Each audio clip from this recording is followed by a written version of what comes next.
Bonjour à toutes et à tous, je suis ravie de vous accueillir pour cette première table ronde autour de la promesse républicaine. Et pour cette première édition, j'ai le plaisir d'accueillir la maire de Paris. Bonjour Anne Hidalgo. Bonjour. Vous êtes accompagnée de votre adjoint en charge de la politique de la ville. Bonjour Madame Anne-Claire Boux. Bonjour. Ainsi que de Monsieur Jean-Luc Romero-Michel, en charge notamment des droits humains, de l'intégration et de la lutte contre les discriminations. Alors, et on accueille également Éric Lejoindre, maire du 18e arrondissement. Bonjour à vous.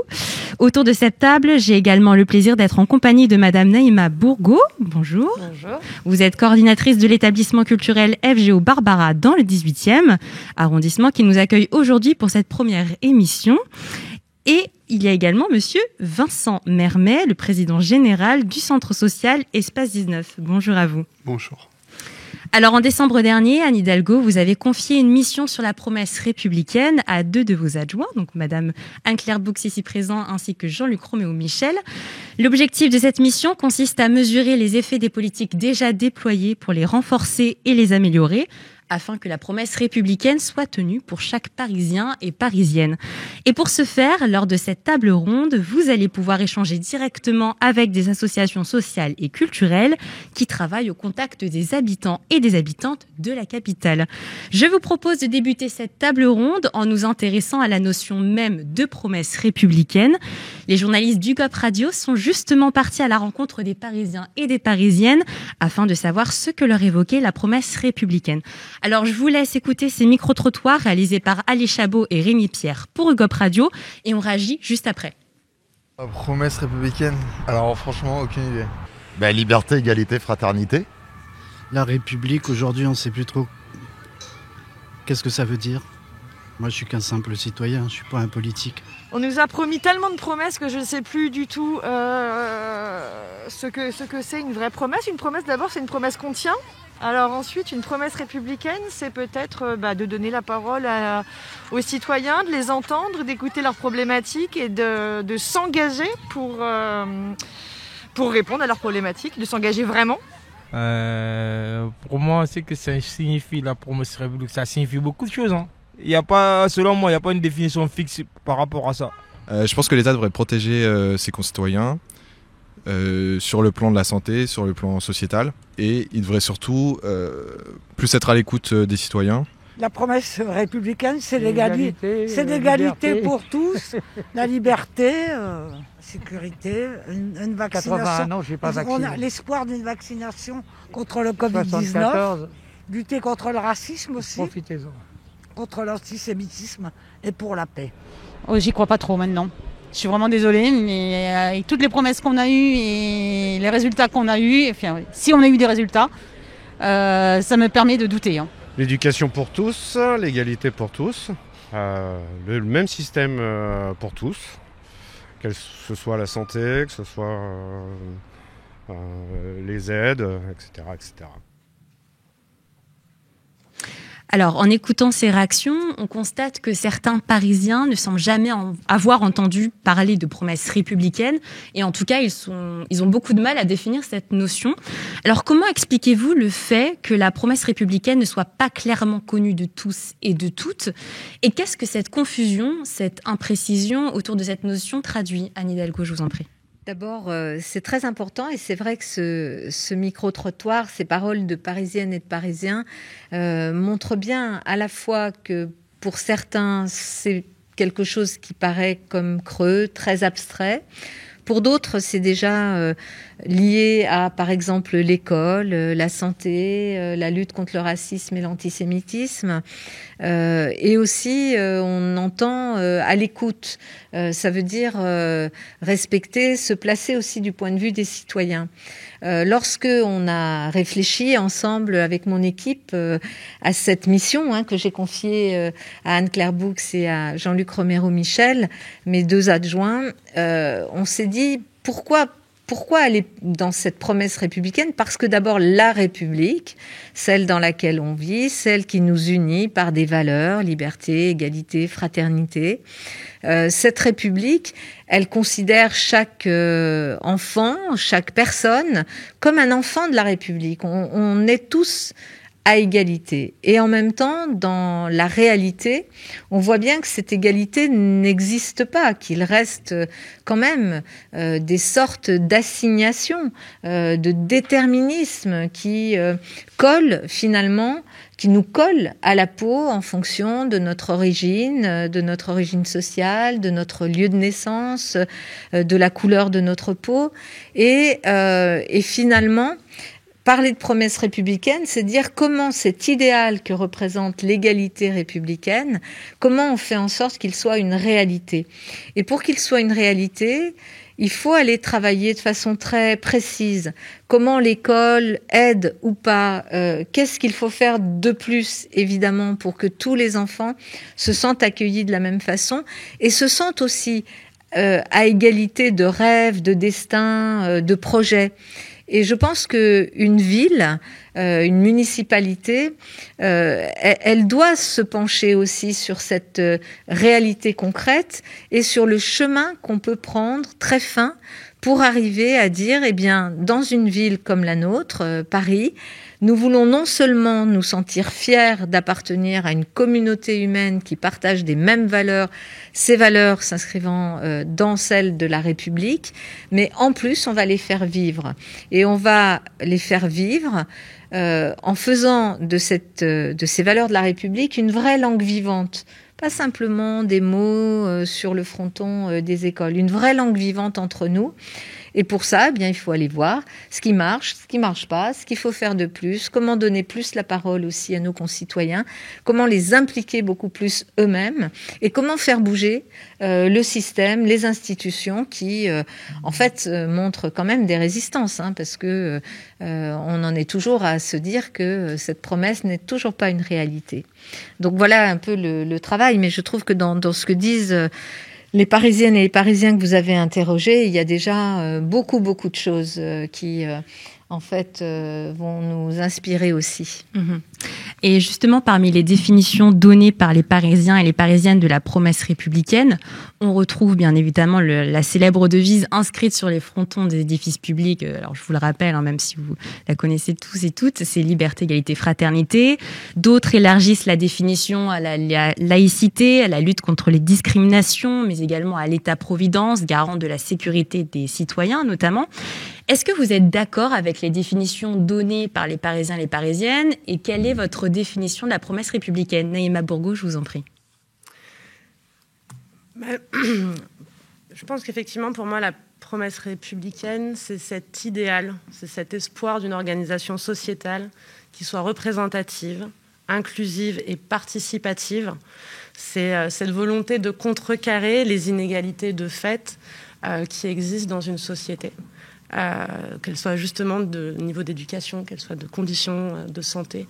Et cette promesse, elle est là pour, quelque part, c'est aussi la promesse qu'on fait en tant que citoyen quand on confie aux représentants et aux gestionnaires de la nation ou de nos villes ou de nos régions la volonté de donner cette mission de veiller à la protection de toutes et tous, que ce soit de manière équitable et en veillant à ce que personne ne se sente exclu de tous ces dispositifs de service public et qu'il y ait aussi un respect des évolutions et des choix de la société. C'est vrai que pour moi, cette notion de participation de la société civile est primordiale puisqu'il y a aussi des attentes. La République, c'est nos représentants, mais c'est aussi les acteurs de terrain que nous sommes, associatifs notamment, enfin toute la société civile, où nous contribuons aussi activement à appliquer, à réaliser auprès de nos concitoyens des missions de solidarité, de fraternité.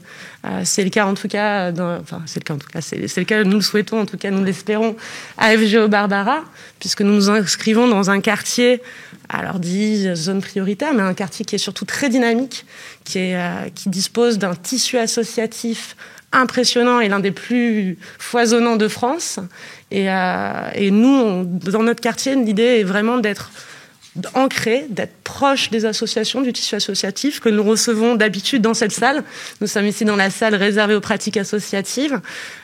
Nous essayons de porter une diversité de propositions artistiques, puisque nous avons aussi axé notre programmation sur des esthétiques liées à tout ce qui est musique issue de la diversité culturelle, des musiques urbaines. Donc on essaye aussi d'être au plus proche du tissu de notre public local et parisien d'ailleurs. Et c'est l'idée aussi de contribuer au maximum à des actions culturelles. Après, chacun dans son domaine. Nous, c'est la culture. On essaye d'utiliser la culture comme vecteur de cohésion, comme vecteur de solidarité, d'entraide.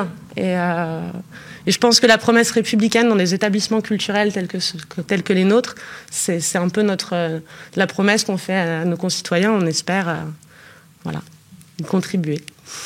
Merci Naïma Bourgou. Vous, Vincent Mermet, quelle est votre définition de la promesse républicaine ? Moi aussi, je trouve que ce micro-trottoir est très parlant. Et je rejoins un peu le premier interlocuteur parce que c'est pas quelque chose de simple. Et en première instance, moi, la promesse républicaine, j'avoue que ça me parle pas forcément tout de suite. Après, par contre, effectivement, l'idéal républicain ou les valeurs de la République, pour moi, c'est quelque chose de très clair.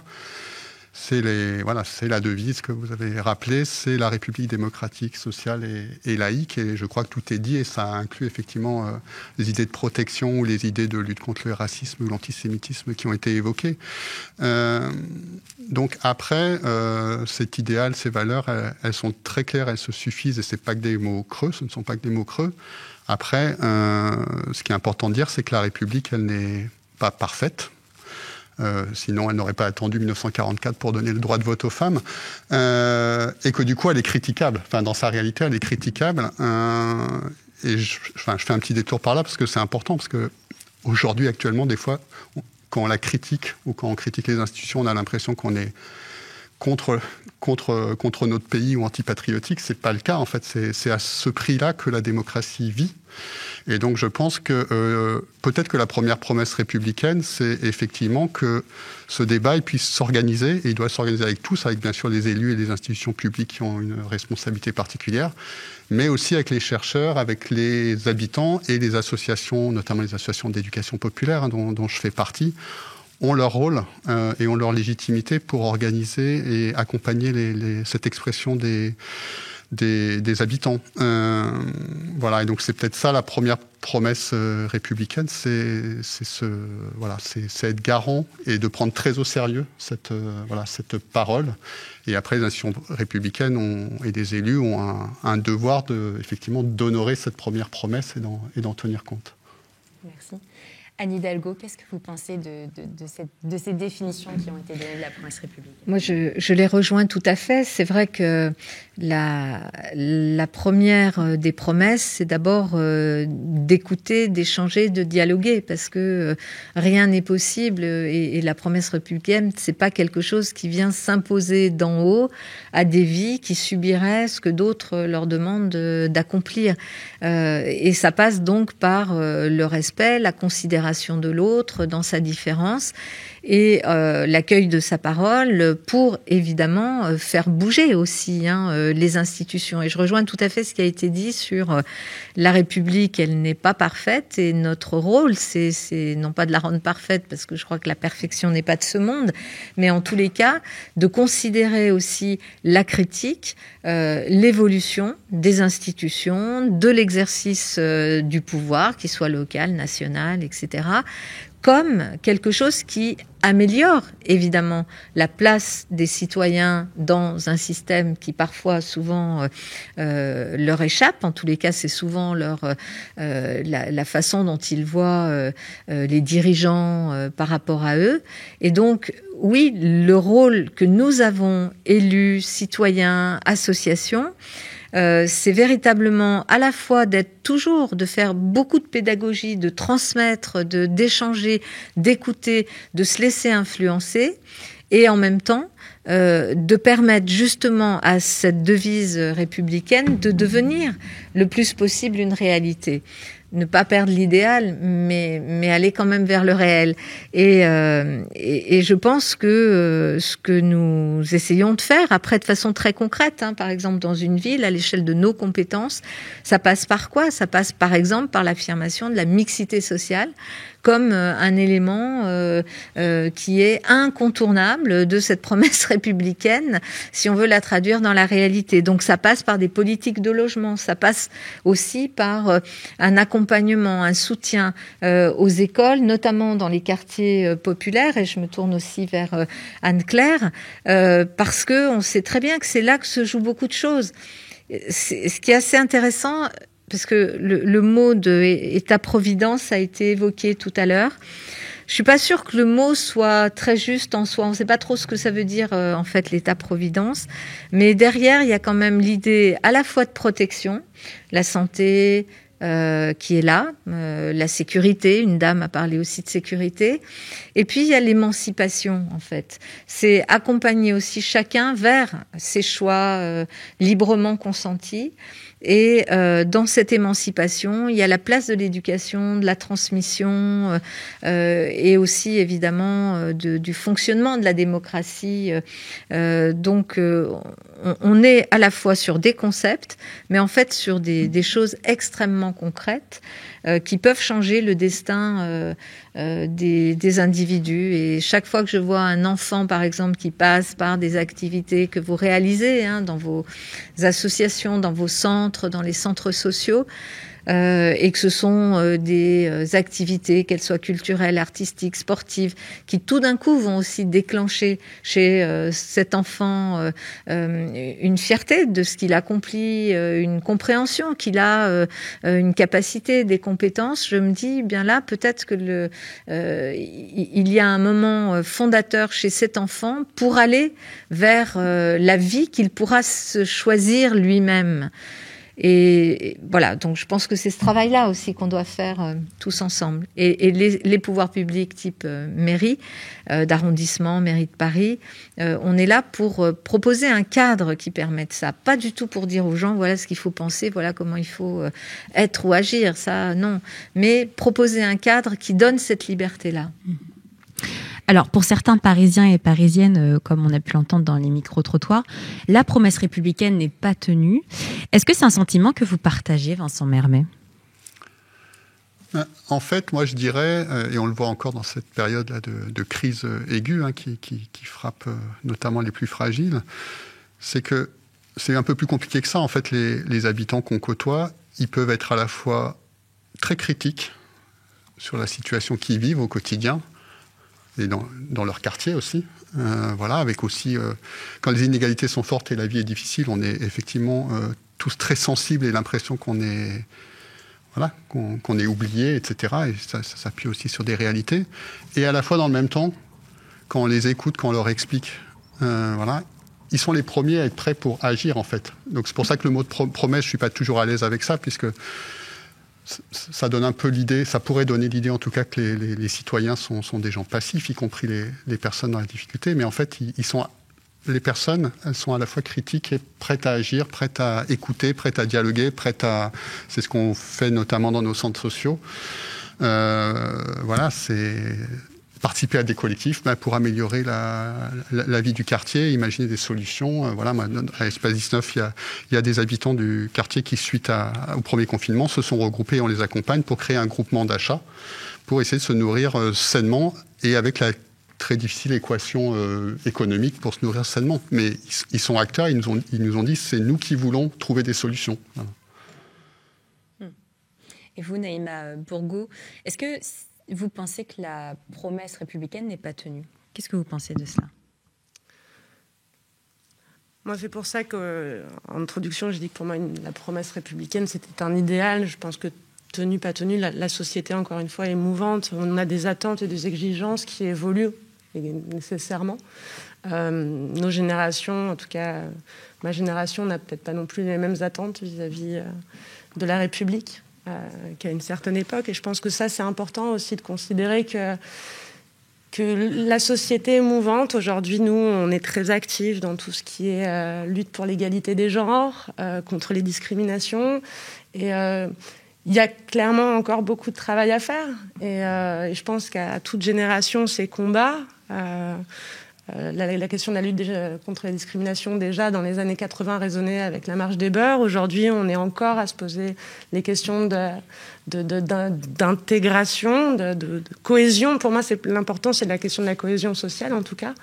Et il y a encore beaucoup à faire parce qu'effectivement, notamment dans cette période de crise, on le voit, et nous, encore une fois, sur notre territoire, on voit que les tensions sont quand même très présentes. Il y a des situations critiques, il y a une véritable misère également, liée aussi aux problématiques géopolitiques. Et cette promesse, pour moi, elle doit être quotidienne, effectivement, et elle doit s'appuyer sur les remontées d'informations. C'est ce qu'on disait, la question de la participation, la confiance dans les acteurs de terrain, et effectivement dans l'inclusion des démarches collectives et des associations. Effectivement, les gens sont prêts à s'investir. Je pense qu'on est tous, quelque part en France, assez fiers de notre devise, de notre République.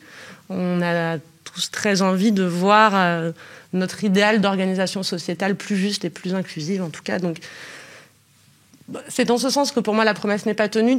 Quand on ne donne pas les moyens, en tout cas, aux acteurs et aux citoyens de s'emparer des sujets qui les concernent, quand on n'écoute pas la revendication sociale. Et aujourd'hui, je pense notamment effectivement aux jeunes et moins jeunes, parce qu'on a très envie aujourd'hui de notre génération de porter tous les combats, effectivement, d'égalité des genres, d'égalité entre groupes sociaux et en fonction de la couleur de peau. On a envie d'avoir les luttes écologiques qui soient plus prises en considération. Voilà, je pense qu'on a plein d'envies et effectivement, on a besoin de cette écoute-là. Voilà. Très bien. Merci beaucoup, Naïma Bourgault. Alors, pour comprendre les diverses difficultés et injustices que rencontrent les Parisiens et les Parisiennes dans leur quotidien, nous leur avons demandé de nous confier les principales discriminations existantes dans la capitale. On écoute les micro-trottoirs réalisés par Ali Chabot et Rémi Pierre pour Europe Radio et on réagit juste après. Elles sont multiples et je pense qu'on met l'accent sur les discriminations de couleur de peau et de sexe.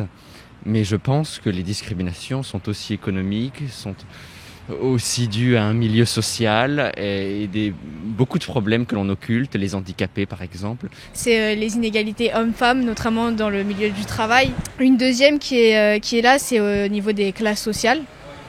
Discrimination sociale sur l'accès à la formation. L'accès au pouvoir peut-être aussi. Le fossé se creuse de plus en plus entre les riches et les pauvres, ça c'est évident. La discrimination, il y a les femmes qui ne sont pas assez reconnues, il y a le racisme. Alors je pense qu'il y a pas mal de discrimination à l'embauche au niveau des communautés maghrébines et noires. Je pense que c'est lié à la déformation des gens et au manque de culture générale. Et je pense qu'on devrait mieux informer les gens sur qui sont-ils et humaniser les gens.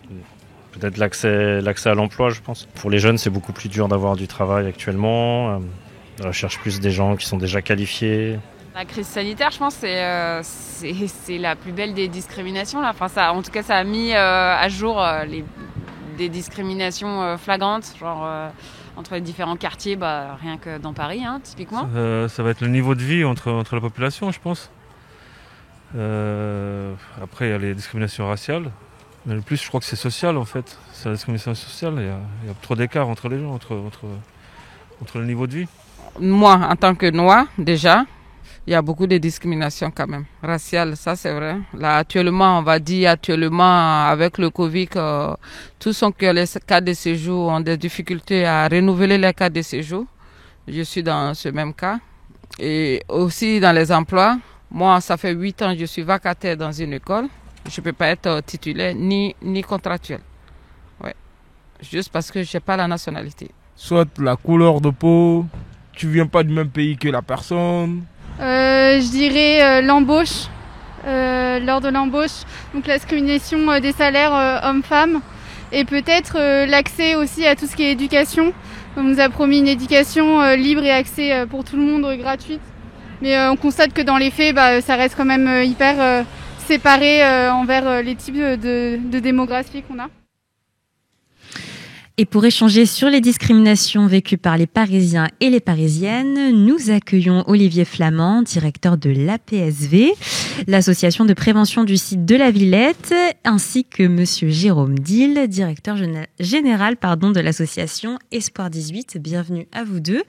Alors, parmi l'une des discriminations les plus citées figure le racisme, qui mène parfois à des discriminations à l'embauche en raison de la couleur de peau et de l'origine de la personne.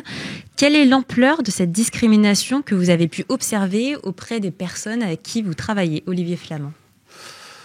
Bon, alors on retrouve des choses assez communes, que ce soit sur le territoire national ou nous sur notre territoire, dans le 19e arrondissement. Lorsqu'on travaille avec les habitants, et nous faisons beaucoup d'interventions dans les collèges, dans les entreprises, auprès des habitants des différents quartiers du 19e, on constate deux choses. La première, c'est qu'il y a une vraie méconnaissance de la loi. J'entendais dans le micro-trottoir les discriminations sociales et raciales. C'est pas la même chose. Les discriminations raciales, ça se définit.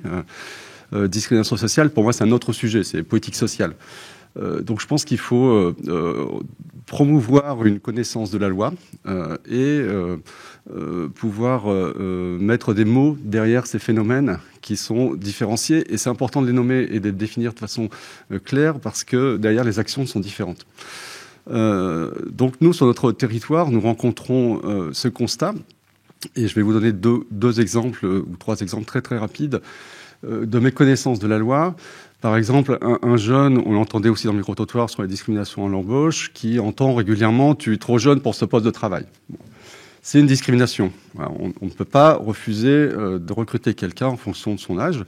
Ce critère d'âge était d'abord destiné plutôt aux seniors d'abord dans les lois de 2001, mais aujourd'hui ça se retourne un petit peu aussi contre la jeunesse.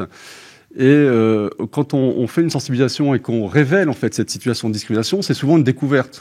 Ah oui, c'est illégal. Pourtant, ce sont des propos qui sont très communs, très courus dans les process de recrutement. Et je précise que c'est un délit pénal, c'est 3 ans d'emprisonnement et 45 000 € d'amende.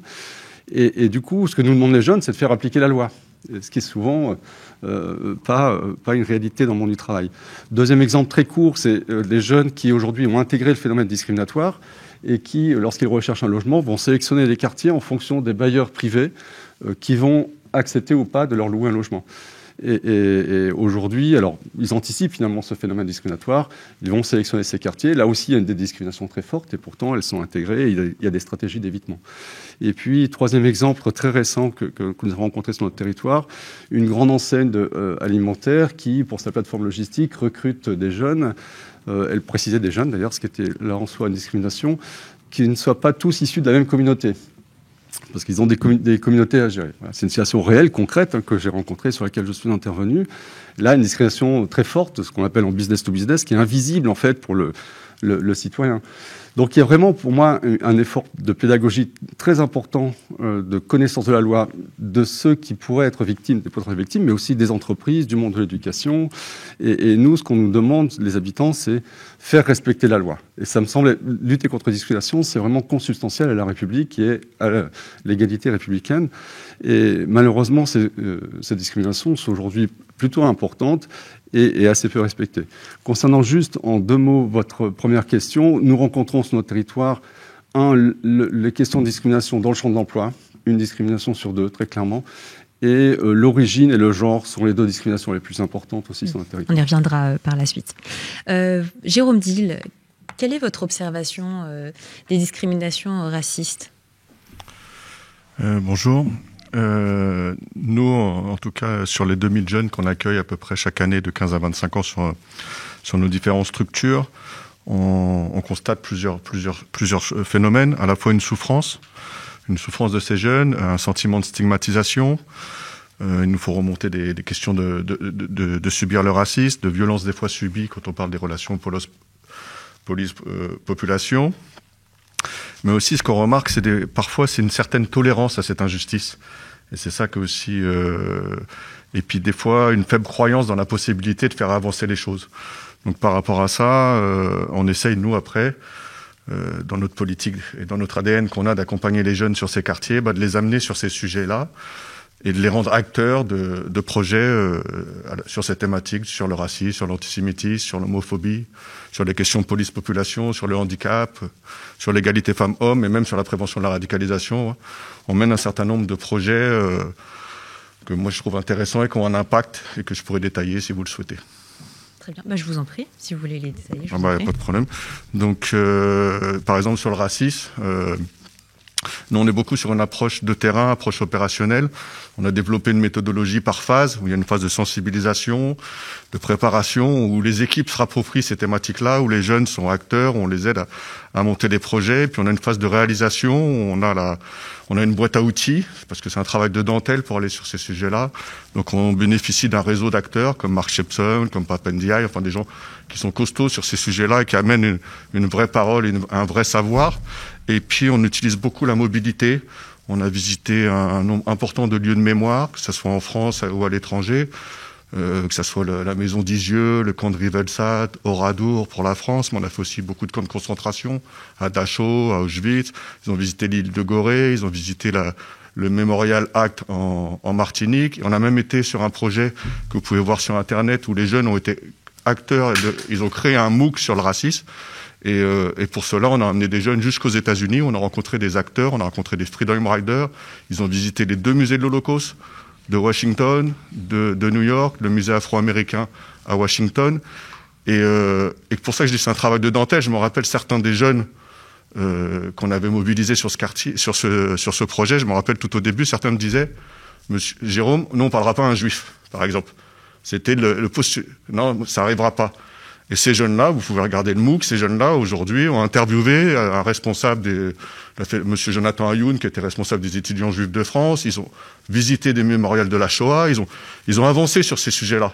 Donc voilà, nous, on a une méthodologie avec des partenaires, avec d'autres membres qui sont actifs sur ces sujets-là et qui nous permettent de déployer une politique sur ces thématiques-là avec un impact à la fois fort sur les jeunes, mais aussi sur les équipes qui travaillent sur ces sujets-là. Merci Jérôme Dine. Alors, Jean-Luc Romero-Michel, quels sont les autres dispositifs déjà existants pour enrayer ces discriminations racistes notamment? Alors c'est vrai, et j'écoutais d'ailleurs Jérôme avec grand intérêt parce ce matin on avait avec Anne-Claire une réunion à laquelle il participait, sur laquelle on aura beaucoup besoin de lui puisque la maire de Paris a souhaité créer une police municipale et que cette police municipale qu'on souhaite, c'est une police municipale qui soit bienveillante, qui soit au service des populations. Et ce matin, il nous expliquait à quel point le travail qui avait été fait avec les services de police, et nous, dans le cadre justement de cette police municipale, on souhaite qu'il y ait une formation qui soit assurée, notamment sur la question de la lutte contre les discriminations, du harcèlement. Et pour ça, on ne va pas à la mairie de Paris s'amuser à inventer des choses. On va utiliser celles et ceux qui font ce travail-là, et nombre d'associations sont très engagées. Et donc là, ça va être en tout cas un objet de coopération. Si vous me permettez, parce nous on parle peu de temps, c'est normal, c'est la maire qui est là, mais je voudrais quand même dire à quel point c'est important que le maire du 18e soit ici, parce que évidemment Anne-Claire y est très sensible, parce que cet arrondissement, c'est quand même ce Paris divers. Ce Paris où on vit bien avec les difficultés, bien sûr, ces difficultés qu'on a, mais en tout cas c'est un exemple et je pense que c'est pas un hasard si la maire de Paris a voulu venir dans ce 18e arrondissement. Je voudrais dire aussi une deuxième chose parce que souvent quand on parle de la mission que la maire nous a confiée, et on l'a vu avec Benjamin Stora qui en amont était un peu étonné qu'on l'invite en disant mais pourquoi ça c'est plutôt de la compétence nationale. C'est vrai que la question de la promesse républicaine c'est il y a évidemment le rôle de l'État qui est essentiel, mais une ville de 2 millions d'habitants, elle peut avoir son rôle et et elle peut faire des choses. Et je peux dire que pour des gens de ma génération, vous savez, moi je suis un fils d'immigrés et je suis très inquiet quand je vois ça parce que moi je pense que je serais né aujourd'hui et Anne Hidalgo qui a les mêmes origines que moi, je suis pas sûr qu'on serait là aujourd'hui. Parce qu'aujourd'hui, l'ascenseur social, quand on voit d'ailleurs ce qui se passe pour les jeunes étudiants, comment nous ferions dans le milieu où nous sommes aujourd'hui pour pouvoir continuer à faire des études? Parce qu'avant, la République, elle permettait à chacune et à chacun d'entre nous d'avancer. Aujourd'hui, c'est très difficile parce qu'on a oublié que, par exemple, les bourses, elles n'ont pas évolué en même temps que... Alors qu'une bourse, moi, quand j'avais ma bourse, je pouvais vivre avec ça en tant qu'étudiant. La mairie, d'abord, elle fait un travail avec ses agents, parce que c'est important d'abord d'être exemplaire. D'ailleurs, elle est même sanctionnée parce qu'elle est trop exemplaire. Je vais vous donner un exemple qui a quand même beaucoup surpris la maire de Paris. Dans nos organes dirigeants, nous avons plus de femmes que d'hommes. Eh bien, nous avons été sanctionnés par une amende. Ce qui est quand même assez incroyable. Et ça, c'est un travail qui a été à la fois permanent. Et après, il y a ce travail qu'on essaye de faire auprès des... On se rend compte que dans certains métiers, je donnerai par exemple l'exemple des éboueurs. C'est en train d'évoluer parce que tout ce travail a été fait sous le précédent mandat d'Anne, mais qu'il faut continuer. Et c'est aussi le but. On se rendait compte qu'en fait, il y avait des gens qui arrivaient, qui étaient éboueurs et qui étaient derrière le camion toujours, toute leur vie. Et puis il y en avait d'autres, après ils passaient conducteurs, après ils arrivaient dans l'administration. Et puis il y avait un certain nombre de personnes qui, pour eux, c'était même naturel de rester derrière parce qu'ils ne s'imaginaient pas qu'ils avaient le droit de progresser et qu'ils pouvaient l'avoir. Et donc on fait un travail parce qu'on voit bien que socialement, et c'est souvent des gens d'ailleurs issus de l'immigration qui sont dans cette situation-là, qui estiment pas normal de devoir progresser dans la mairie alors qu'ils le peuvent et qu'ils en ont sûrement toutes les capacités. Et on voit que ce travail qu'on fait, d'ailleurs, la ville est extrêmement engagée. Ça donne lieu à des réunions très fréquentes avec le plus haut niveau de l'administration, avec beaucoup d'élus, parce qu'on doit être exemplaire. Et sur la question aussi, par exemple, du harcèlement, qui est une question qui, dans la ville de Paris aussi, il y a tout un travail. Et sur les questions de racisme, d'ailleurs, on vient de ressortir tout récemment un document à destination des personnels. Donc nous, on voit d'abord notre travail à l'intérieur de la mairie, parce que avec les dizaines de milliers d'employés, il faut que cette mairie soit exemplaire, parce qu'elle peut pas donner des leçons aux autres. Alors dans notre domaine, on peut faire et on fait beaucoup de choses. Je vais vous donner un exemple qui marche bien. C'est Collège pour l'égalité. On voit à quel point il est important de susciter des initiatives qui viennent de partout. Parce que c'est pas la mairie qui vient apporter des choses, c'est vous toutes et vous tous qui avez des associations, à nous de les valoriser. C'est d'ailleurs pour ça que la ville soutient énormément d'associations qui travaillent dans la lutte contre les discriminations, dans la lutte aussi, contre les LGBT, contre les LGBT phobies. Et on voit que là clairement, on a des leviers. On a à la fois des leviers financiers et puis on a toutes ces campagnes que nous pouvons faire. On a ces observatoires qui sont aussi importants. Et d'ailleurs, le but, dans la feuille de route que nous a donnée la maire, et c'est un projet ambitieux, c'est d'avoir un observatoire, parce qu'on a un observatoire sur l'égalité homme-femme, on a un observatoire sur les LGBTQI-phobies, et le but, c'est d'avoir un observatoire sur toutes les discriminations, qui est quelque chose de lourd à mettre en place, et puis qui en même temps va être quelque chose d'important, parce qu'on voit bien que souvent, les gens qui travaillent sur les questions des discriminations, ils se parlent pas forcément entre eux. C'est-à-dire que même si aujourd'hui les choses se mélangent de plus en plus, on voit bien que c'est parfois difficile de faire travailler une association qui travaille contre le racisme avec une association qui travaille contre la transphobie. Et là, c'est ce travail en tout cas que nous sommes amenés à faire. Et je vous dirai pas tous les dispositifs qu'il y a, parce qu'il y en a tellement qu'on y passerait beaucoup de temps. Mais en tout cas, c'est un engagement. Et en tout cas, on est le lieu où on peut faire des choses. Mmh. On est le lieu et on a à la tête d'une mairie, une élue qui, elle, en tout cas, a posé des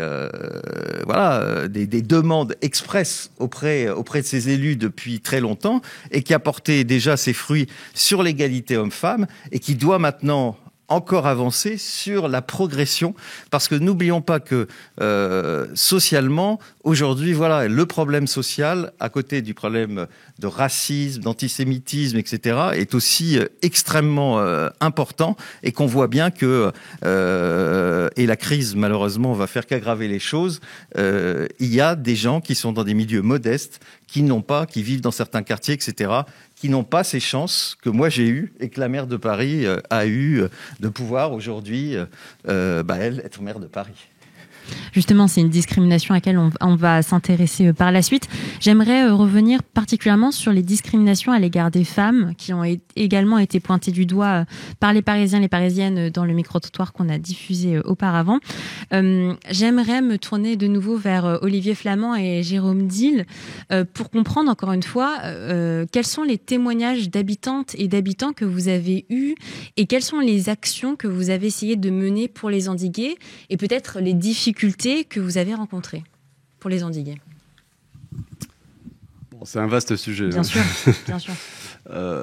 Les témoignages, là aussi, c'est assez hétérogène. Donc, je ne sais pas si vous voulez qu'on parle plutôt de la question du genre ou d'autres sujets, mais encore une fois, ce qui est complexe, c'est le droit est complexe, le droit est discrimination. Je prends souvent l'exemple. Je sais pas, des politiques publiques en santé publique, par exemple, c'est le sujet en ce moment où il y a à la fois de la prévention et du soin. La prévention routière, on fait à la fois on éduque la conduite sur la route et on réprime. Sur les discriminations, c'est un droit complexe. Donc il faut maîtriser ce droit et il faut accompagner les personnes victimes de ce droit. Ce qui est compliqué dans ce sujet, c'est que parfois les victimes ne savent pas qu'elles sont victimes, mais souvent d'ailleurs.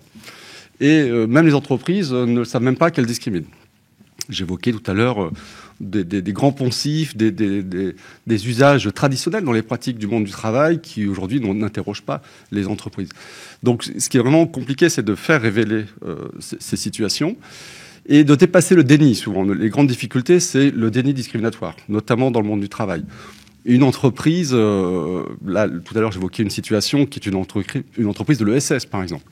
Je travaille beaucoup avec le monde de la culture, qui, a priori, nous, dans le monde de la culture, on est plutôt dans la non-discrimination, dans l'égalité. C'est pas vrai, en fait. C'est-à-dire, on rencontre aussi des situations qui sont pas forcément intentionnelles, mais qui sont des situations discriminatoires.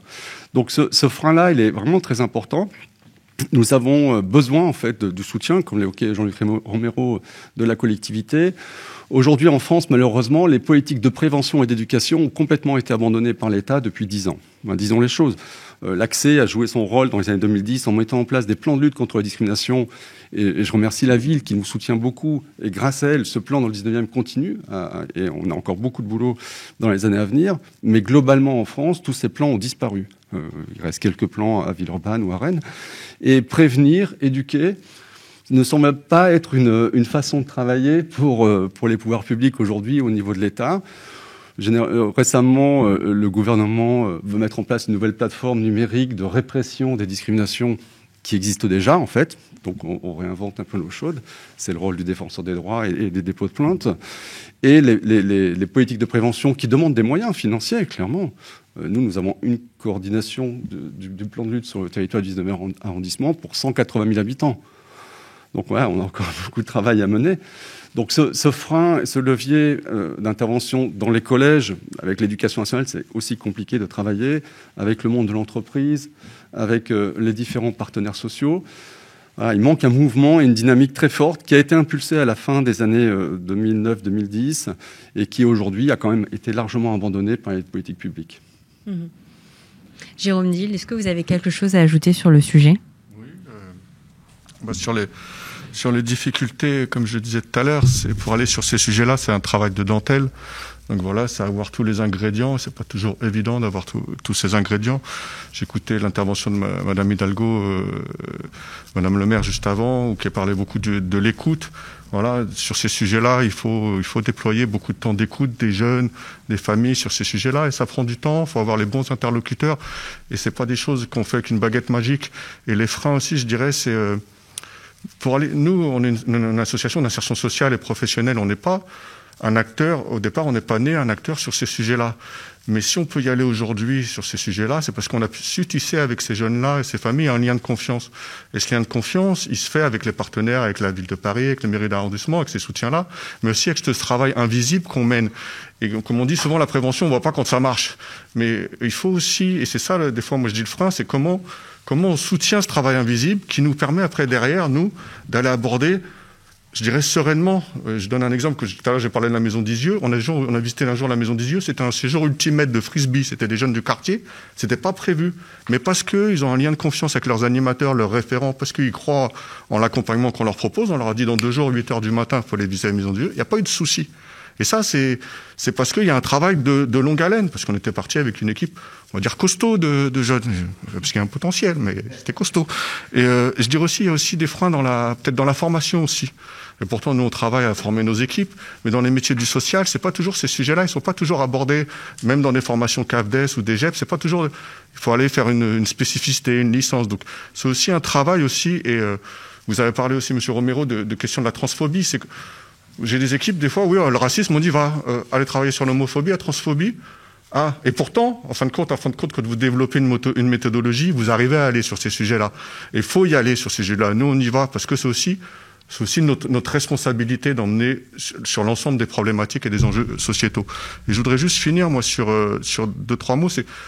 Moi, je crois au potentiel vous parlez, voilà, d'accompagner le potentiel des agents de la ville.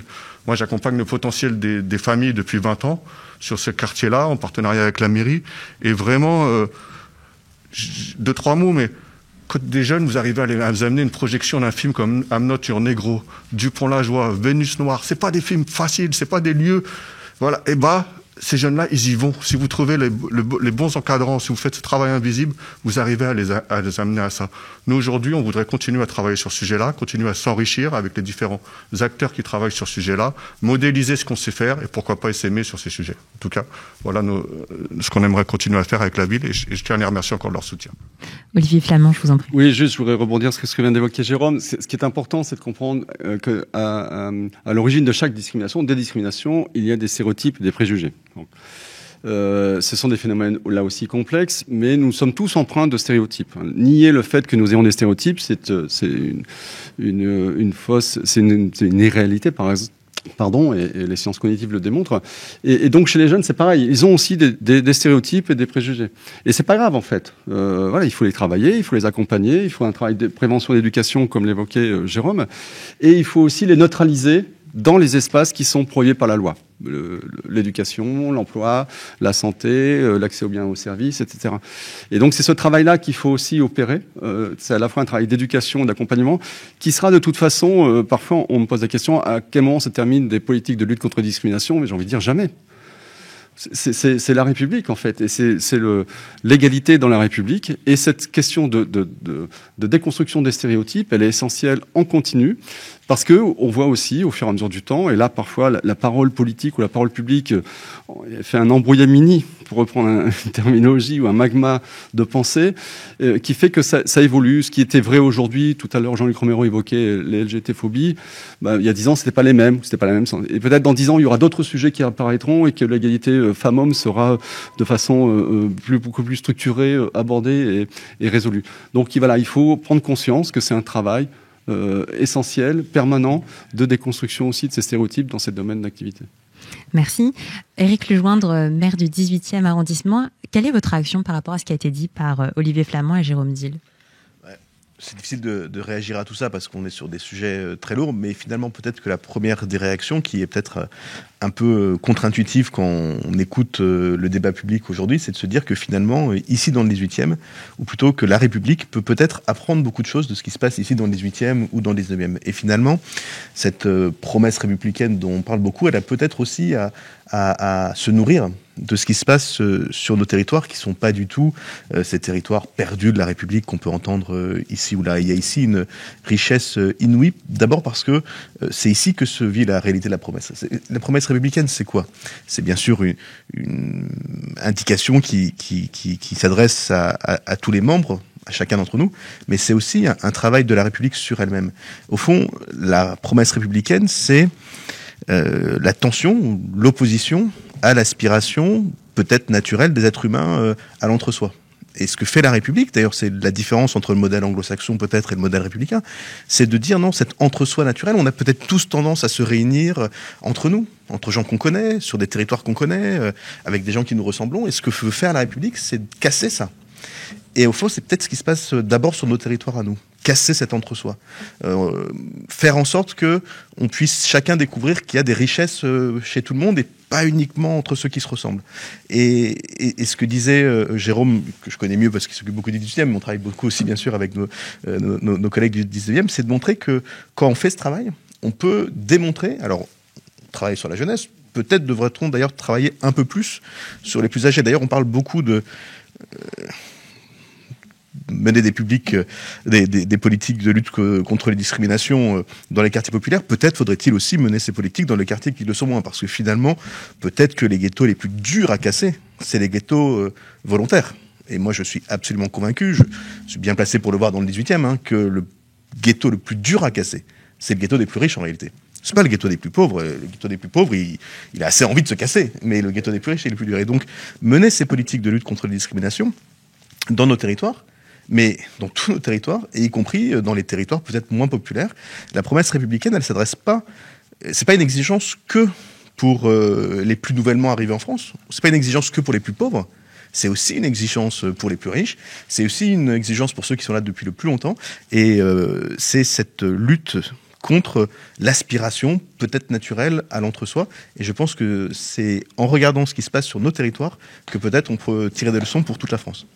Merci. Alors, afin d'enrayer ces discriminations et de tendre davantage vers la promesse républicaine, l'équipe du GOP Radio a interrogé les Parisiens et les Parisiennes sur les mesures qu'ils aimeraient que les décideurs publics mettent en place.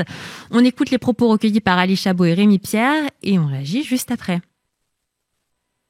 Peut-être que les décideurs politiques devraient commencer par descendre un peu plus dans la rue, voir ce qui se passe et nous écouter peut-être d'un peu plus près. Parce que typiquement, quand on voit aujourd'hui le couvre-feu à 18h, je pense que ça a été décidé par des gens qui vivent pas dans la même vie que nous, quoi. Que le pouvoir public puisse vraiment voir de ses propres yeux ce qui se passe dans les petits quartiers, par exemple dans le 13e ici. On voit plein de choses, Regardez, là-bas, il y a une tante ça fait au moins 1 an qu'elle est là-bas. Le monsieur, il est sans logement. C'est plutôt descendre et voir sur le terrain comment ça se passe. Ce serait même pas une mesure. C'est pas un texte, c'est pas une loi, c'est l'exemplarité. C'est appliquer dans son comportement de manière authentique, incarner les valeurs. Ça passe bien avant les textes, en fait. Je pense qu'on devrait ouvrir la culture générale, de parler des différentes cultures dans les livres d'histoire, de plus informer les gens sur l'immigration par exemple, de savoir d'où les étrangers viennent, parce que c'est facile de dire qu'il ne faut pas que ce soit là, mais il faut aussi savoir pourquoi ils sont là, parce que si on ne sait pas, on peut pas comprendre les gens. Le racisme, c'est quelque chose qu'on peut pas vraiment changer du jour au lendemain. C'est des connaissances qu'on doit donner aux plus petits déjà, et aussi le rapport avec la femme, l'égalité homme-femme. Je pense que c'est quelque chose qu'il faut faire depuis l'éducation très jeune pour qu'ensuite ça puisse aller dans le futur en fait, tout simplement. J'irais laisser la place aux jeunes et leur donner une chance de sortir de ces quartiers où ils sont attirés par l'argent facile et de pouvoir leur mettre une possibilité de trouver un horizon meilleur pour eux. Et je pense que le pouvoir public et le gouvernement devraient accentuer vraiment sur les jeunes et donner leur chance et vraiment leur laisser la possibilité de sortir de les quartiers parce qu'ils ont beaucoup à faire valoir et ils ont beaucoup à faire montrer. Mettre des terrains de foot dans nos quartiers, d'être plus à l'écoute sur les jeunes, c'est eux demain, c'est nous demain l'avenir en fait. Vaut mieux mettre plus de situations pour nous que mettre l'argent dans autre chose que nous on voit pas en fait.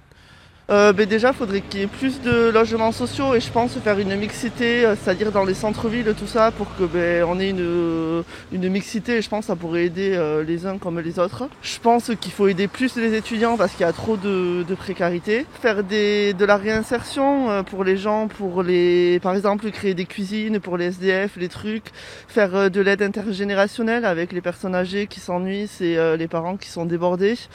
qu'aussi les femmes, je sais pas, on les encourage plus des petites, enfin qu'on soit pas trop dans la sexualisation et qu'on les encourage à, je sais pas, jouer au foot si elles vont jouer au foot, à partir dans la finance si elles vont partir dans la finance, et vice versa pour les hommes, je sais pas, qu'un homme qui pleure ça soit pas grave, qu'un homme qui veut être infirmier, voilà. Et voilà, je pense c'est tout. Écoutez, et je pense qu'aussi il faudrait que les politiques ils soient obligés de vivre comme les citoyens pendant 6 mois avec un SMIC. Et comme ça, qu'ils aillent vraiment dans des conditions et que, je sais pas, il y ait des plafonds. Et que la fraude fiscale, ils les payent parce qu'ils nous font chier avec la fraude sociale. Mais la fraude fiscale, voilà, qu'on commence par là aussi. C'est un grand chantier. Énorme chantier. Pour éliminer tout ça, faut qu'on revive ensemble. Ça veut dire la solidarité. C'est surtout la solidarité. Et pour échanger sur les mesures qui devraient être mises en place, nous accueillons Chantal Minguenet, fondatrice et présidente de l'association Montmartre. Bonjour.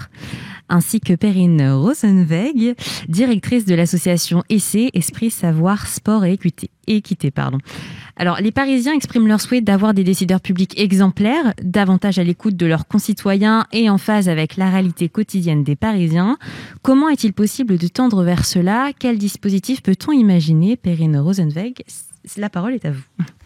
Très bien, bonjour à tous. Notre association, elle agit, elle intervient sur le quartier prioritaire Danube Solidarité Marseillaise dans le 19e arrondissement de Paris, qui est un quartier qui est particulièrement jeune, avec plus d'un tiers des habitants qui sont âgés de moins de 25 ans. Et je trouvais que tous les échanges précédents étaient passionnants, vraiment fascinants, sur la conception d'une promesse républicaine. Effectivement, je suis assez d'accord avec les propos de Madame la maire.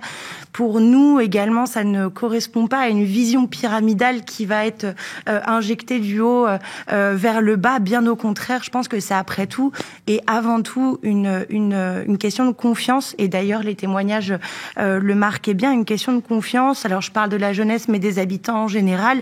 En réalité, cette promesse républicaine, elle se concrétise beaucoup plus sur le terrain qu'on ne le pense, et elle est parfaitement inaperçue puisqu'assez naturelle et complètement spontanée par les habitants et les citoyens eux-mêmes.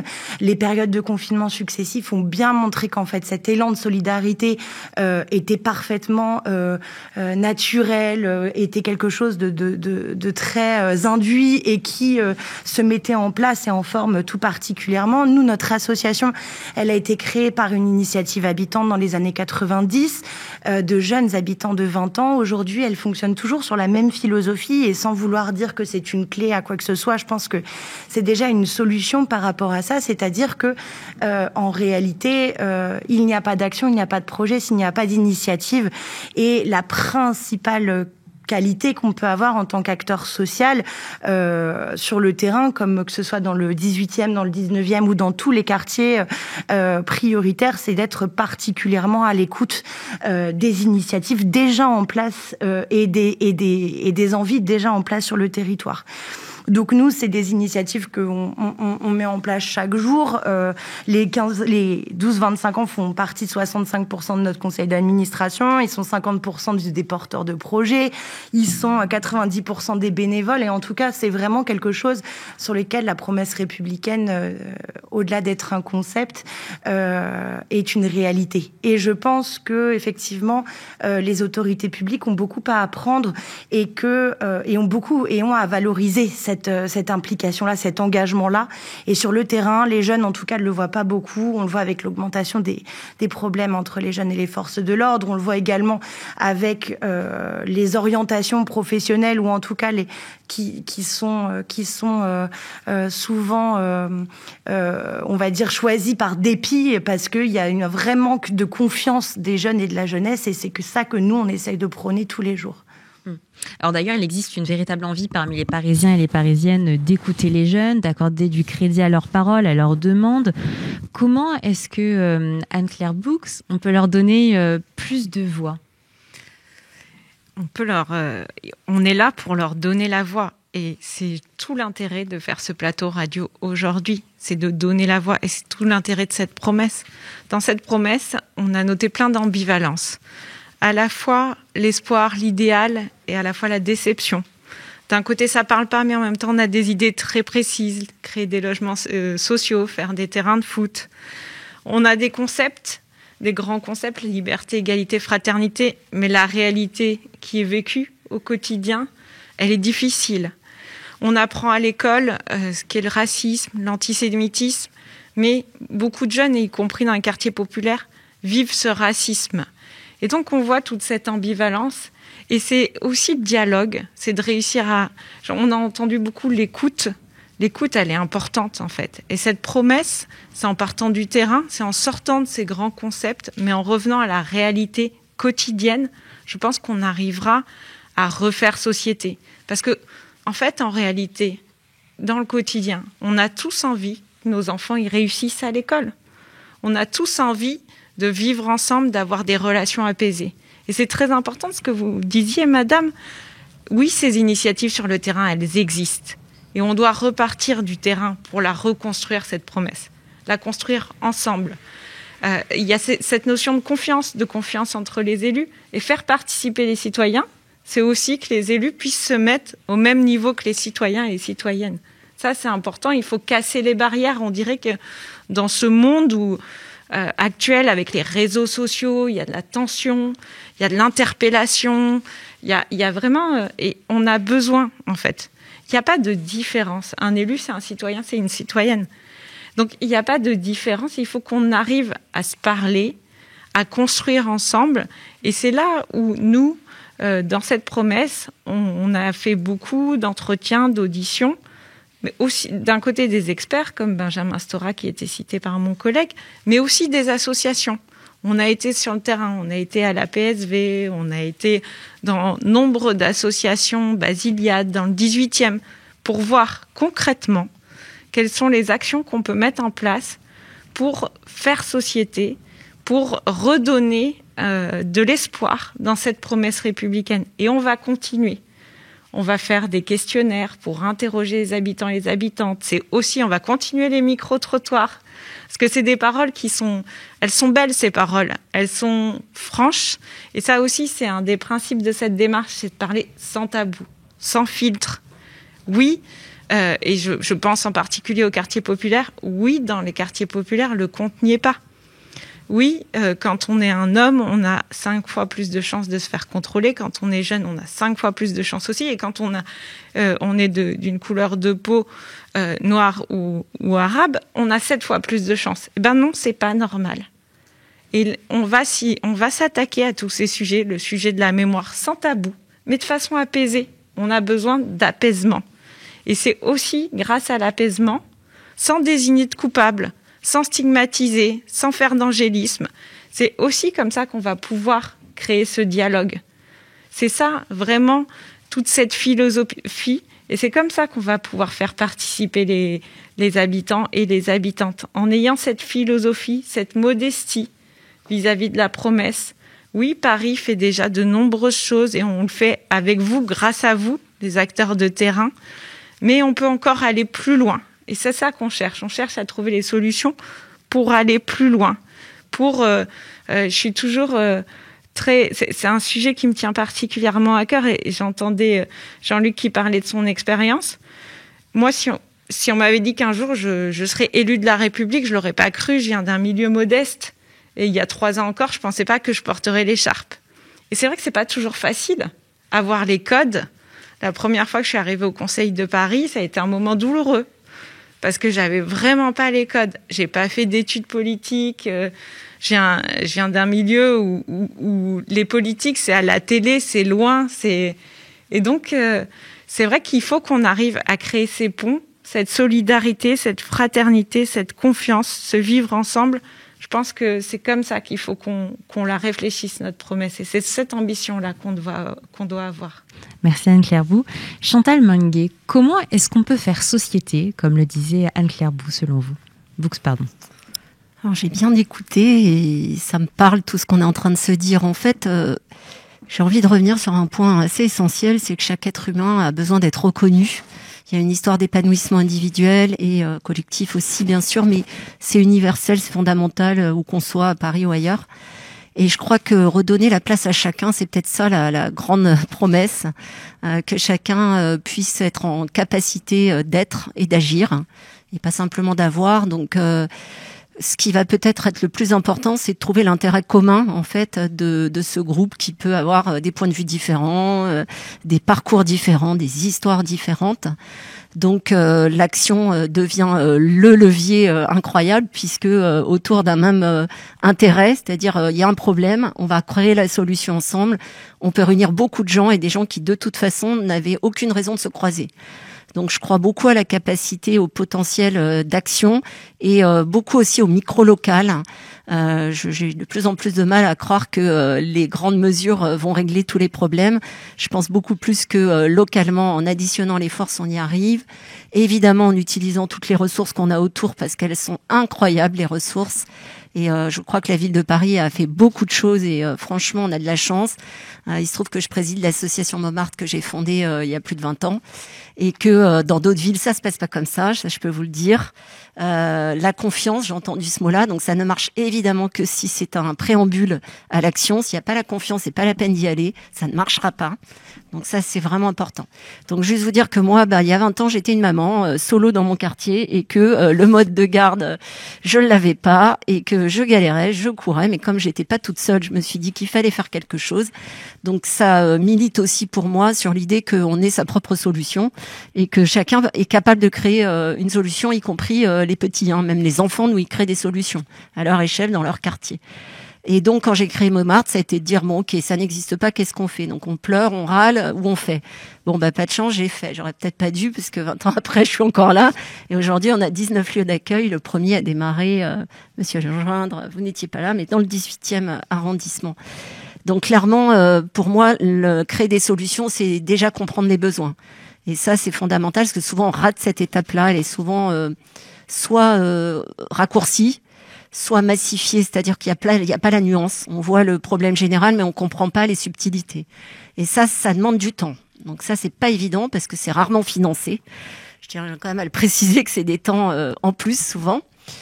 Donc, Montmartre, je vous donne un exemple. Problème de garde, comme je vous le disais. Qu'est-ce qu'on fait? On crée un service avec des horaires décalés. On ferme à 20h. Merci, Madame Hidalgo, de nous avoir fait confiance parce que à l'époque, on devait être dans les premiers projets à horaires un peu décalés comme ça, qui tentaient quelque chose. Et puis, on crée ça. Et puis, peu à peu, on se dit, ça peut pas être qu'un mode de garde. C'est quoi le besoin des enfants? C'est quoi? Qu'est-ce qu'ils disent les parents? Qu'est-ce qu'ils disent les enfants? Et les enfants, ils disent, à l'école, on trouve pas toujours notre place. Alors, est-ce que nous, sur le périscolaire, on n'a pas quelque chose à jouer pour renforcer les potentiels de ces enfants-là? C'est-à-dire les compétences clés, comme la créativité, l'expression, tout ce qui va faire le vivre ensemble, tout ce qui va faire qu'ils vont être plus forts ailleurs, dans la société et à l'école. Et puis, de fil en aiguille, comme ça, à chaque fois qu'on s'est posé les bonnes questions, on a trouvé les bonnes réponses, en gros. Aujourd'hui, on forme aussi les jeunes au BAFA, et puis on fait plein de choses avec les parents, enfin voilà. Donc c'est pas soit les uns, soit les autres, c'est tout le monde. On met tout le monde ensemble et on crée les solutions. Donc ça, moi, je crois beaucoup à ça. Donc je sais pas si ça répond vraiment à votre question, mais en tout cas, c'est un petit peu à la fois une théorie, mais c'est quand même une réalité, puisqu'on l'a expérimenté, que ça marche, on les a évaluées, toutes ces solutions. Et en fait, c'est infini. Parce que quand on tire une ficelle, forcément, la pelote, elle vient avec et on peut sans cesse continuer. Et je crois beaucoup aussi à la force des acteurs qui, ensemble, sur le même territoire, ont un intérêt, ce fameux intérêt commun, j'y reviens. Donc tout à l'heure, j'étais à l'antenne du 18e parce que je me suis installée là, vu que je ne peux plus aller dans mes bureaux dans le 19e. Et il se trouve que j'ai entendu parler d'un projet, le numérique... la fabrique du numérique, et il se trouve qu'il y a des centres d'hébergement d'urgence à côté, et que tout d'un coup il y a des ados, et qu'on a travaillé avec les parents, et que maintenant avec Emmaüs on a créé un projet. Donc tous les samedis les parents viennent pour regarder comment utiliser au mieux les réseaux sociaux, au mieux avec leurs enfants les programmes qui peuvent être regardés. On fait des suggestions, on a appris nous aussi, et maintenant ensemble on crée des ateliers comme ça. C'est pas notre vocation au départ. Donc j'ai envie de dire qu'entre ce qu'on écrit sur la fiche d'objectif et la fiche de poste, en fait, on la respecte jamais. Voilà. Merci et Chantal Minguet, je suis désolée. Juste un petit mot pour conclure, oui. L'ouverture, ouvrons-nous à tout, et tout est possible. Merci beaucoup à vous. Alors, il y a également une demande dans les micro-trottoirs qu'on a écoutés, le souhait d'aider les jeunes à sortir de la précarité. Alors, comment peut-on les aider à s'insérer professionnellement ? Quel est l'accompagnement, les mesures qui peuvent être mises en place ? Alors, je me tourne vers vous, Perrine Rosenweig. L'accompagnement par rapport à l'insertion professionnelle, bon, déjà, moi, c'est ce que j'ai essayé de dire en première partie. Ça commence dès le secondaire, c'est-à-dire que on a un réel bon travail étroitement avec les établissements scolaires du secteur. On est en réseau REP+, donc ce sont des enseignants, mais également des acteurs sociaux extrêmement importants. Cette complémentarité éducative sur le territoire, elle doit se jouer entre plein d'acteurs, toujours bien sûr main dans la main avec les familles qui sont les principaux concernés par l'avenir de leurs enfants. Et déjà cette confiance dont on parlait, elle marche surtout sur l'orientation, sur la mixité au sein des écoles qui est très importante à obtenir. On a un contraste assez perturbant dans les deux collèges sur lesquels on intervient, entre un collège parfaitement mixte, parfaitement mixte en tout cas, qui prône une mixité qui est le collège Georges Brassens, et à côté un collège moins mixte qui est le collège Georges Rouault, et on remarque l'évolution en tout cas des élèves des deux établissements et cette problématique qui est liée à l'orientation. Et donc là, à l'orientation, est-ce que je vais au lycée général, qui est vu comme une sorte d'emblème et d'Eldorado ? Est-ce que finalement, je suis pas dirigée vers des filières professionnelles qui malheureusement ne sont pas beaucoup valorisées aussi, alors qu'elles le méritent ?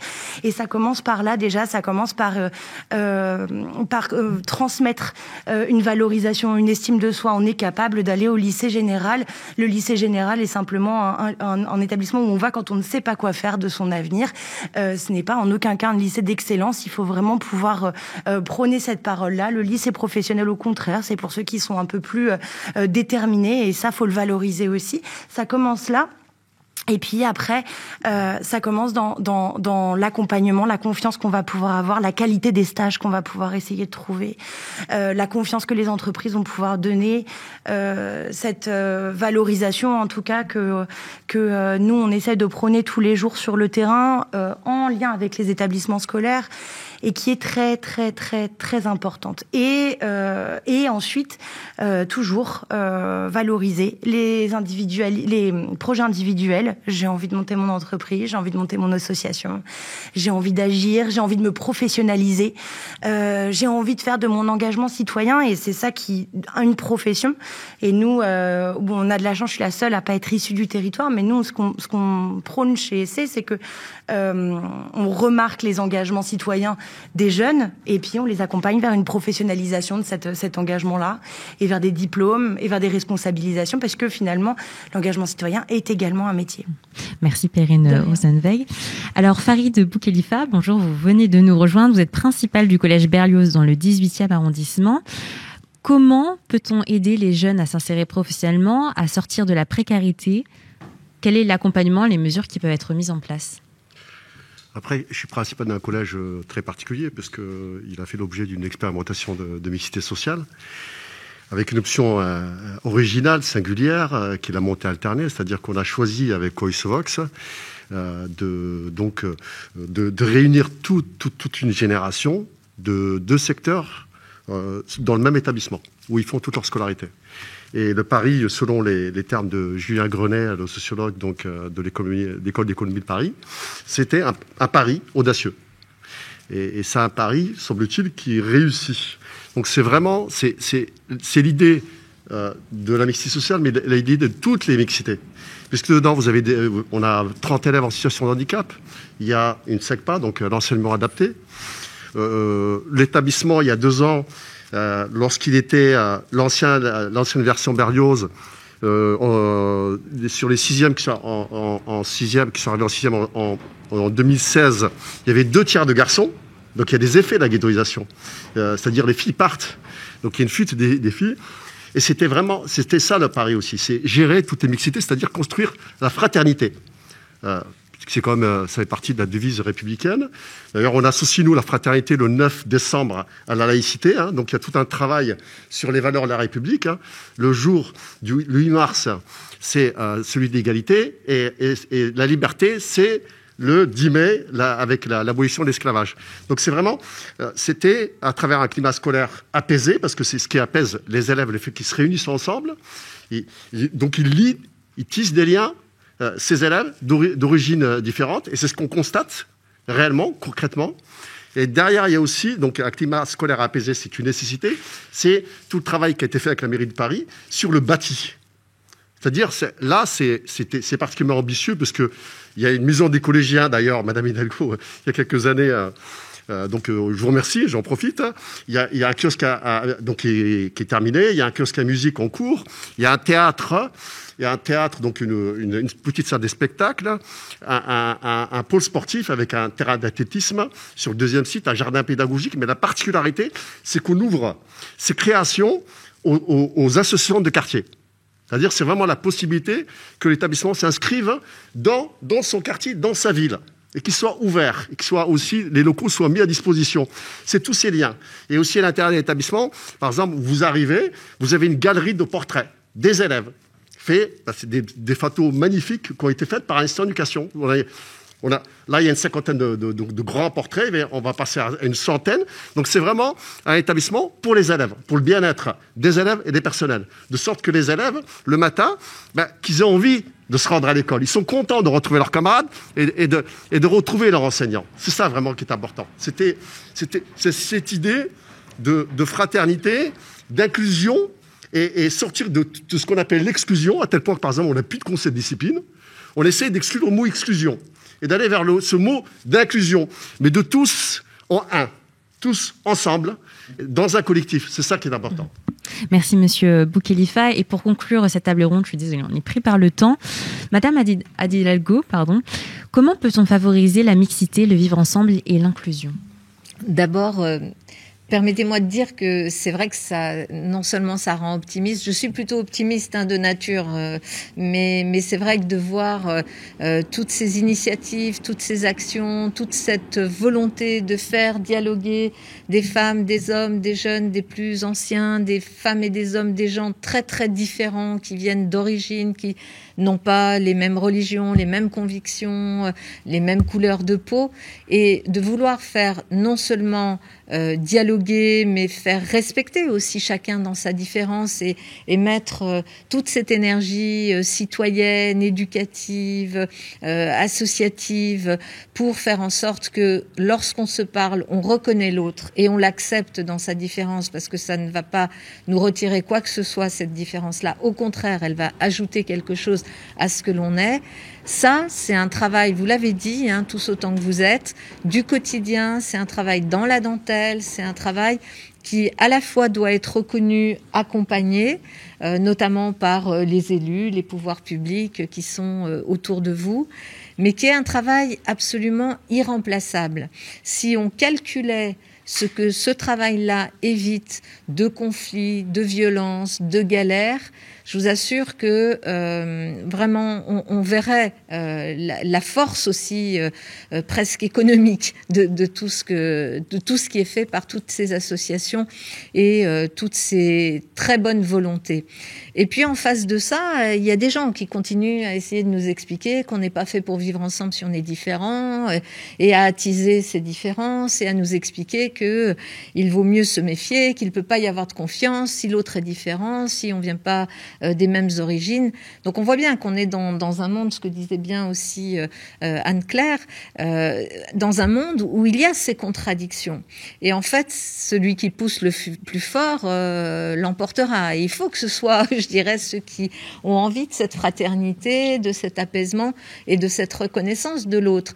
Il y a une très belle phrase de Martin Luther King qui dit « Il faudrait que ceux qui aiment la paix apprennent à s'organiser aussi bien que ceux qui préfèrent la guerre ». Et moi, cette phrase-là, elle m'habite beaucoup, parce que je pense que quand je vais dans les quartiers, partout, je vois bien qu'il y a cette énergie de ceux qui préfèrent la paix, et vivre en étant heureux de pouvoir se projeter dans la vie, dans l'avenir avec ses enfants. Et en même temps, on est souvent ramené à des choses qui vont cliver, Vous avez parlé des réseaux sociaux, des médias qui ne vont pas parler de cet aspect-là, par exemple du 18e et des quartiers dans lesquels on intervient, qui vont préférer venir lorsqu'il y aura un problème et pour faire perdre confiance, parce que chaque fois qu'il y a un problème, on se dit tous, bon, allez, hop, il faut reprendre à zéro. En fait, on reprend jamais à zéro, heureusement, mais ça veut dire remettre un coup de collier pour montrer que ce qu'on est en train de faire, ça marche. Et il n'y a pas d'autre chemin que cette énergie qu'on met tous, que vous mettez, les acteurs de terrain. Ça a été dit aussi tout à l'heure. Moi, je crois beaucoup à ces actions micro-locales. C'est à échelle de regard qu'on arrive à surmonter les stéréotypes, les peurs des différences, les discriminations. Et donc ça me paraît très important, en tous les cas, dans cette idée de promesse républicaine, qu'on montre et qu'on valorise aussi. Ce qui est fait, qu'on aille plus loin bien sûr, mais qu'on valorise quand même toute la force de ce qui est fait et l'implication. Et dès qu'on est dans cette énergie, dans cette façon très concrète aussi de travailler, de décortiquer, de déconstruire ce qui va amener plutôt à s'affronter que à coopérer, dès qu'on est dans des choses très concrètes, on arrive à des résultats. Si on respecte l'autre et si on vient pas évidemment avec des idées toutes faites sur ce qu'il faudrait faire, parce que ça a été dit aussi par vous tous, c'est aussi chemin faisant qu'on apprend et qu'on tire le fil de cette fameuse pelote qui vient derrière. L'autre élément que je voulais dire aussi, c'est que on voit bien, il y a un sujet qui revient dans tout le micro-trottoir, c'est quand même la question des inégalités sociales. C'est pas en soi une discrimination, c'est les inégalités sociales, celles qui font que un jeune ne va pas pouvoir poursuivre des études parce qu'il n'aura pas les moyens, qu'il va se dire je me sens pas autorisé à et je dois trouver un autre chemin. Ces inégalités sociales, elles s'accroissent, elles sont de plus en plus fortes et elles viennent en général là aussi rendre plus difficile le travail de lutte contre les discriminations qui sont de toute nature, Jean-Luc l'a très bien évoqué aussi, et qui doivent nous permettre de montrer que non, on est tous égaux, et il n'y a pas un enfant de la République qui aurait plus de droits que l'autre. Et ça, je crois que c'est ce travail que nous devons faire. En tout cas, moi, j'ai conscience aussi de la difficulté du moment dans lequel on le fait. Mais ce travail qu'on doit faire, il doit s'inscrire évidemment dans la durée. Ça doit être très créatif, c'est-à-dire qu'on doit être ouvert à des tas d'initiatives, à des tas d'idées. On doit pouvoir vraiment le valoriser et aussi en faire quelque chose qu'on transmet. Je vais peut-être finir là-dessus, parce que vous avez beaucoup parlé d'éducation. Je pense que toute cette énergie de ce travail citoyen, ce travail professionnel qui est fait, et aussi évidemment dans l'éducation nationale, c'est une espèce d'ingénierie sociale, qui est quelque chose de très méthodique aussi, qui nécessite des compétences, des savoirs que vous avez aussi acquis dans l'exercice de ce que vous faisiez. Et je discutais avec un acteur qui n'est pas du 18e, mais qui est dans le 14e, qui est les hyper voisins, Patrick Bernard, qui a créé une association pour que les gens se parlent dans son quartier du 14e. Et il a été dépassé positivement par l'initiative, par la démarche. Et la réflexion qu'il a aujourd'hui, et je la partage, c'est aussi de dire tous ces citoyens qui s'engagent doivent, et vous l'avez dit aussi, doivent pouvoir montrer que ce sont des compétences qu'ils acquièrent et que ces compétences, elles sont valorisables. Ces compétences, ça peut permettre à un jeune qui s'engage dans un parcours associatif, en fait, d'aller aussi vers une activité professionnelle, voire vers une reconnaissance de diplôme, parce que ce qu'il a appris dans son action, c'est aussi fort que ce qu'il pourrait apprendre dans un enseignement l'enseignement théorique. Et il n'y a pas à relativiser le poids de l'enseignement théorique par rapport au poids de l'enseignement, de l'apprentissage, je dirais, plus concret. Et je pense que dans tout ce travail-là, on doit aussi accompagner les associations, peut-être faire un travail nous-mêmes pour savoir comment aider et accompagner vers la validation de ces compétences-là tous les citoyens qui s'engagent, soit pour eux-mêmes dans un projet personnel, soit avec des associations plus larges. Et on a 2 outils qu'on est en train de créer, et je vous le dis parce que ça rentre aussi dans tout ce qu'on vient d'évoquer. Une maison des jeunes qu'on va créer à partir de la rentrée prochaine pour justement essayer de déconstruire ces déterminismes que l'on met sur des jeunes, qu'on oriente vers des choses qui ne vont pas leur plaire, qui vont faire que leur départ dans la vie va être sûrement plus difficile. Et puis accompagner tous ces projets des jeunes. Et cette maison des jeunes sera au cœur de Paris, dans le 1er arrondissement. Et deuxième chose, sur les apprentissages, l'Académie du climat, où on va essayer d'aller justement, de bousculer les pédagogies pour qu'on intègre beaucoup plus dans les pédagogies l'apprentissage sur le projet, l'apprentissage collaboratif et à partir des questions climatiques. Donc voilà ce que je voulais ajouter, et de la mixité partout, par de la politique de logement, par du soutien notamment, faire en sorte que des écoles ou des collèges qui sont évités par un certain nombre de Parisiens deviennent attractifs en y mettant toutes les activités et en accompagnant les directeurs, les proviseurs, les pédagogues dans ces espaces-là, et puis faire en sorte que on dialogue et qu'on soit fiers de ce dialogue et de montrer qu'en soi c'est un modèle, et il n'y a pas d'autre modèle viable que celui qui consiste à respecter l'autre, à le considérer. Je finis là-dessus. Considérer, ça vient du latin cum siderum, siderus, qui est regarder l'autre comme on regarde les étoiles, avec le même intérêt qu'on regarde les étoiles qui nous guident. Et je pense que c'est cette considération qu'il faut qu'on apporte aussi dans le débat public et dans le champ du politique. Et c'est sur cette citation latine que je vous propose de conclure cette table ronde. Je vous remercie toutes et tous pour votre participation à cette discussion, et un grand merci à l'équipe technique du GOP Radio ainsi qu'au FJO Barbara de nous avoir accueillis. Au revoir et à bientôt pour une autre table ronde autour de la promesse républicaine. Merci beaucoup.